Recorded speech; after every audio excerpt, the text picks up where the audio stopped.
У Нідерландах відкрили меморіал пам'яті жертв катастрофи авіарейсу MH17, який росіяни збили над Донбасом у 2014 році. Також ви дізнаєтесь, як сильно скоротять Укроборонпром, чи закупили щось для наших оплотів, що необхідно для зльоту винищувача, з чим попрощався британський флот, та з чого Росія ліпить лазерну зброю. Не варто вважати, що за 4 роки війни з Росією українська оборонка воскресла та працює як годинник. Бойові дії дійсно активізували структури держконцерну «Укроборонпром» та приватні підприємства, а також змусила долучитися до процесу нових гравців. Все ж досі є невирішені проблеми, і про них нещодавно говорили ВІПи цієї галузі. Якщо за СРСР в Україні функціонувало 30% потужностей оборонки всього Союзу, то за роки незалежності значна частина наукового і виробничого потенціалу була втрачена. Від наслідків бездарного управління оговтуємося досі. На сьогоднішній день ми профінансували оборонку в сумі 5 мільярдів гривень. Продукція ще не отримана, це аванс. Ми маємо 700 мільйонів просроченої дебіторки. Тобто продукція не поставлена на таку суму. Це говорять цифри про проблеми нашого оборонно-промислового комплексу. Експерти наполягають на необхідності створення у Кабміні окремого відповідального за ВПК органу, спрощення оподаткування, здешевлення кредитів, вдосконалення нормативно-правової бази. У нас будь-який нормативний акт, будь-яке нормативне рішення погано проходить і приймається, якщо там пишеться, що це потребує додаткових видатків державного бюджету. Тут будуть додаткові видатки державного бюджету, але без додаткових видатків державного бюджету ми не будемо рухатись нікуди. Україна має позбутися ручного управління оборонки, і важливим кроком до цього стало призначення голови міжвідомчої комісії з питань оборонно-промислового комплексу. З минулого року державне оборонне замовлення затверджується на 3 роки. Це дало змогу збалансувати як державним замовникам, так і виконавцям державного оборонного замовлення, зрозуміти потреби, зрозуміти можливості. Держава має підтримати підприємства сфери і створити прийнятний клімат для інвесторів. І ключ у вирішенні цих питань – законодавчий. Щодо фінансування, то тут внутрішні резерви можуть бути якраз від приватизації і від залучення приватних банків українських. Мені здається, що державні гарантії на рівні 18-19% – це схоже на вбивство для підприємств. Тобто для них у такий спосіб не створюються умови для розвитку. І 20% кредити під проекти держоборонзамовлення також не назвеш лояльними для зброярів воюючої країни. Це змушує підприємства переїжджати до Прибалтики, Африки, Китаю тощо. Низька зарплатня підштовхує залишати Україну і цінних спеціалістів, місця яких займають недофахівці, а кадри у ВПК вирішують усе. Сьогодні ми активно зайняті тим, що до 25 тисяч гривень платимо людям, які уїхали в Польщу, для того, щоб їх вернуть. Классных специалистов оборонного комплекса, это рабочих. Я уже не говорю за инженеров. Инженеры вернуть значительно тяжелее, потому что инженеры, как правило, уезжают в семьи.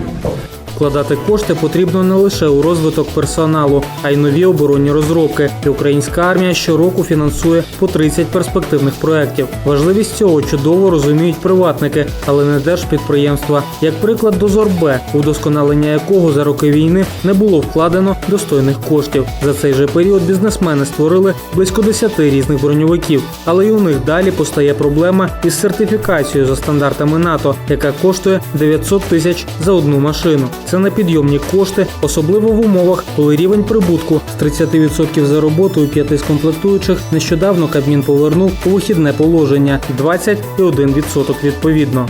Керівники підприємств не зацікавлені у здешевленні собівартості своїх послуг. Тому що якщо здешевлювати собівартість своїх послуг, то вони менше отримують грошей на розвиток на підприємство в натуральному показнику. Заробітна плата визначається галузевими нормами. Я думаю, що ця система вона запозичена з Радянського Союзу, то давайте її разом міняти. Міноборони тут діє в рамках визначених норм, і це перевіряється Рахунковою палатою, а також інспекціями. Лише за останні 4 роки вартість виробів оборонки зросла в 2,5-3 рази, а бюджет значно скромніше. Здається, коштів більше, а придбати можна менше. І агресор навіть знає, скільки саме, бо система ProZorro не робить виключень для позицій, від яких залежить боєздатність армії. Усе як на долоні. Мы как будто бы делаем контракты через первый дел, секретность, а что по итогу? Любой мальчик, сидя где-нибудь там на Урале, просто по интернету, четко понимает, как по закрытому контракту оборонпром, который обязан покупать через Прозоро по всему поставщику, сколько он купил двигателей. И он четко знает, сколько купили БТРов. Какая секретность? За оцінками експертів, 90% нових оборонних розробок України створено завдяки надходжень від експорту. Замовлень з-за кордону було би більше, якби відстоювання нашої продукції в світі проводилося на політичному рівні. Поки ж перепони відчуваються навіть з боку союзників. Коли нам сьогодні кажуть, ну от там була річ про те, що дальність максимальна 280 кілометрів, а для наших власних потреб це 500 кілометрів. Нас сьогодні це не влаштовує. І коли ми заводимо розмови, що нам, наприклад, повинно хоча б вийти на 1500 кілометрів, це викликає чомусь у наших западних партнерів нерозуміння наших позицій. Приватні учасники ринку також виступають проти монополії Укрспецекспорту і погодження експортних цін з Укроборонпромом, адже оформлення подекуди триває 3-4 місяці. У 2006 році було прийнято рішення Ради національної безпеки і оборони по реформуванню оборонно-промислового комплексу. Це рішення було введено в дію указом. І все те, про що ми сьогодні казали, в цьому рішенні передбачено. Але на великий жаль, у 2007 році це рішення було указом президента відмінено. Зараз усім учасникам військово-промислового комплексу України необхідно об'єднати зусилля, аби виробити підходи для вирішення озвучених проблем. Адже мета усіх спільна – сильні підприємства та економіка, потужна армія і перемога над агресором. Україна посіла 30-те місце в рейтингу 50 наймогутніших армій світу за версією журналу Newsweek. 29-та Швеція, 31-та М'янма. Водночас за 5-річними підсумками інституту Сіпрі наша держава на 11-му місці щодо експорту зброї. Ми реалізували 1,7% від загального обсягу продажу озброєнь на планеті. Цим починаємо інформаційний блок за тиждень. Днями у Чернігові обговорили створення наукового парку «Центр оборонних технологій» для об'єднання промисловців, інвесторів, військових та стартаперів. Запрацює центр на базі Державного науково-випробувального центру, що скоро стане Державним науково-дослідним інститутом випробувань і сертифікації озброєння та військової техніки. До речі, у Віті цьогоріч створять кіберполігон. Згідно з новою структурою держконцерну «Укроборонпром», 40% персоналу буде скорочено. До речі, днями очільник гіганта ВПК Павло Букін звільнив директора Харківського заводу транспортного устаткування Федора Петрова, якого за день до того затримали співробітники СБУ за дачу хабара військовому прокурору. Мігремонт відремонтував Су-27 з бортовим номером 21, що скоро поповнить парк однієї з авіабригад. Компанія Paramount Group презентувала Міністерству оборони можливості щодо постачання композитних лопатей до Мі-24. А МВС очікує 55 французьких гелікоптерів Airbus та розпочинає набір і навчання пілотів поліцейських. У Черкасах презентували трейлер воєнної драми «Черкаси». Сюжетом одноіменного фільму стали реальні події березня 2014 року, що розгорнулися на озері Дон-Узлав навколо морського тральщика ВМС України під час анексії Криму. На зйомках командир судна Юрій Федаш виступив у ролі консультанта режисера Тимура Ященка. Контракт на постачання 49 основних танків «Оплот-Т» для армії Королівства Таїланд завершено. Крайня партія панцерників успішно пройшла випробування і ближчим часом буде відвантажена до замовника. Далі оплоти вироблятимуть для української армії і вже закуплено бронестелі для створення 10 таких бойових машин. У Києві пройшла виставка ексклюзивної зброї від всесвітньо відомих компаній Хаутман, Хоуфе, Панзоч, Фукс, Сприни тощо. До речі, згідно з електронними деклараціями і нагородними списками, 87 українських нардепів мають на руках 323 одиниці вогнепальної зброї. Найбільші колекції у Нестора Шуфрича і Михайла Добкіна.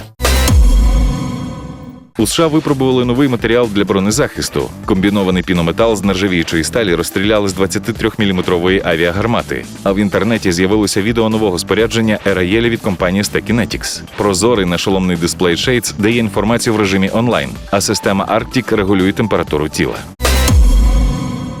Росія похизувалася фейковою лазерною гранатою «Пересвіт». Нестандартний підхід до інновацій у сюжеті каналу «Росія-24» помітив журналіст порталу Defense Block. Він зауважив, що деталі конструкції схожі на звичайні каналізаційні та димохідні труби. Брехливе відео росіян доповнили кадрами промислового лазера.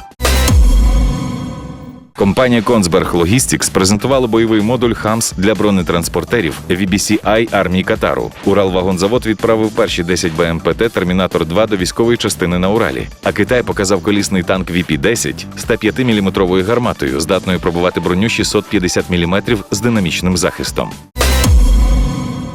На французькому полігоні Біскаросе випробовують загоризонтний радар DRTLP, який розробляють з 2011 року. 20-метровий девайс здатний виявити пуски ракет на відстані 3000 кілометрів. До речі, у США створили прототип акустичної гармати, що використовує лазерне випромінювання для генерації гучних звуків у 150 дБ. Сінгапурська компанія Sun Marine збудувала черговий патрульний корабель LMV для своїх ВМС. В Британії відбулася церемонія виведення зі складу флоту десантного корабля HMS Ocean, що відслужив 20 років. А ВМС США на верфі у Чарльстоні ввели в стрій 64-й есмінець типу Арлі Бьорк, що отримав назву Ральф Джонсон.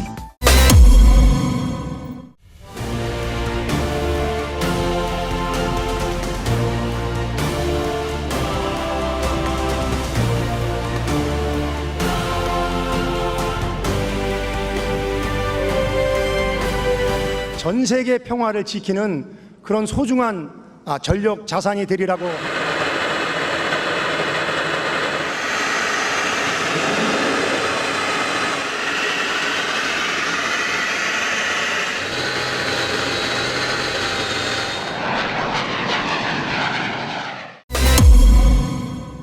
До агресії Росії українська армія використовувала чверть від усіх військових литовищ. Завдяки відновленню таких об'єктів зараз ця цифра збільшилась вдвічі.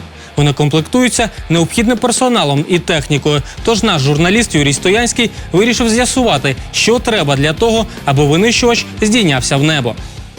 Кожен політ літака-винищувача починається з підготовки льотчика. У будинку висотного спорядження пілот перевіряє і одягає спецодяг. Це захисний шолом ЗШ-5 або ЗШ-7 та спецамуніцію, що необхідна для катапультування. А це парашут і засоби плавучості, що можуть знадобитися для екстреного залишення літака над водоймою. У випадку катапультування льотчика з літака, при приводненні його у річку або море, вони створюють плавучість льотчику.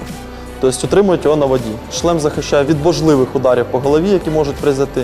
За інструкцією, льотчик може покинути літак лише у випадку, коли винищувач вже не може продовжувати політ, тобто внаслідок ураження або критичної поломки.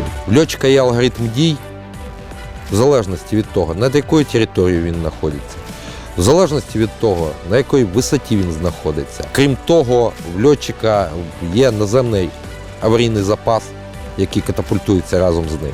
І там є все необхідне обладнання і все необхідне те для того, щоб цей льотчик міг протриматись як мінімум 3 суток в автономному режимі. На відміну від десантно-штурмових військ, пілот винищувача парашут самостійно не складає. Для цього в бригадах задіяні парашутно-десантні пошуково-рятувальні служби.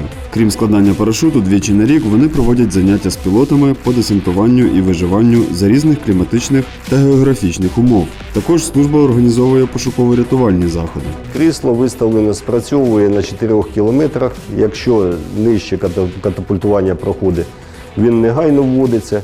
Якщо вище, то крісло разом з льотчиком спускається за допомогою стабілізуючих парашутів, щоб вони не кувыркались. І тільки на 4000 автомат срабатує і відкривається парашут.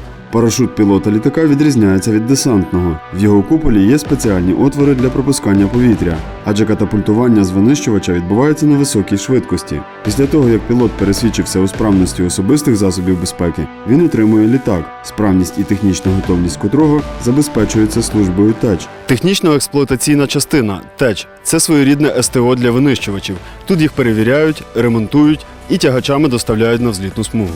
Перед польотами служба ТЕЧ проводить детальний огляд двигунів, електроніки, засобів зв'язку та здійснюють заправку літака. ТЗА 7,5 на базі МАЗа 5334. Він поміщає в себе 7,5 тисяч літрів. Достатньо він нормально себе проявляє саме на базі аеродрому. Можливо, його заправка в середньому 3-4 літака. ТЗ-22. Це, в принципі, такий самий автомобіль, такі самі функції, тільки вже поміщається 22 тисячі літрів. Якщо брати середні властивості, то паливозаправник заправляє в середньому до 10 хвилин І в середньому це літаку від півгодини до години роботи. Крім перевірки технічної справності всіх систем повітряного судна, тут винищувачі споряджають авіаційними засобами ураження в залежності від завдання. Це повітря-повітря, це ракети і Р-27, і Р-27 з індексами, і Р-73, і є пушка ГШ-31, 30 мм, швидкострільністю 3600 вистрілів в хвилину, авіаційні бомби, неуправляємі реактивні снаряди, контейнери різні, підвісні. Після служби ТЕЧ заправлені і заряджені літаки готові до польоту. На злітній смузі пілоти винищувачів отримують вказівки від керівника польотів з центру керування. 3 РЛС-станції дециметрового, метрового і сантиметрового діапазонів забезпечують обмін інформацією між диспетчером центру і пілотом на відстані до 150 км.